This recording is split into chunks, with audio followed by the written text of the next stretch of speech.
యేసు రక్తమే జయం. పరిచర్య. Praise the Lord. డిసెంబర్ 14వ తేదీ 2024. ఈరోజు దేవుని వాక్యము, యూదా వారలారా, ఇశ్రాయేలు వారలారా, మీరు అన్య జనులలో నెలాగు శాపాస్పదమై ఉంటిరో అలాగే మీరు ఆశీర్వాదాస్పదమగునట్లు నేను మిమ్మును రక్షింతును. భయపడక ధైర్యము తెచ్చుకొనుడి. జకర్యా 8వ అధ్యాయం 13వ వాక్యము. అవును క్రీస్తునందు ప్రియులారా, సైన్యములకు అధిపతి అయిన క్రీస్తు సెలవిస్తున్న వాక్యమే మనం ఈ దినాన ధ్యానిస్తున్నాము. బబులోను చెరలో ఉన్న ఇశ్రాయేలు యూదా ఇంటి వారిని ఉద్దేశించి దేవుని వాక్కు మునుపు శాపాస్పదమై మీరు ఇప్పుడు ఆశీర్వాదాస్పదముగా దేవుడు చేయును.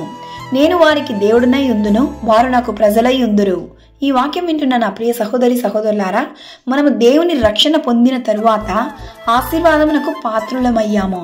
మునుపు ఒకవేళ అన్యులుగా ఉన్నను, ఇప్పుడు అనేకులకు మనలను దేవుడు ఆశీర్వాదమునకు కారకులుగా ఉంచెను. దేవుని రక్షణ మనకు ఉన్నందున ధైర్యంతో మనం ముందుకు వెళ్దాం.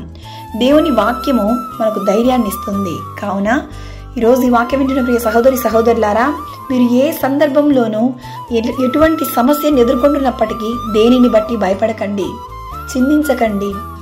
సర్వ సృష్టికర్త అయిన దేవుడు నీకు తోడు నీడగా ఉన్నందున ధైర్యంతో ముందడుగు వేయండి. దేవుడు నిన్ను ఆశీర్వదించి దీవించును గాక.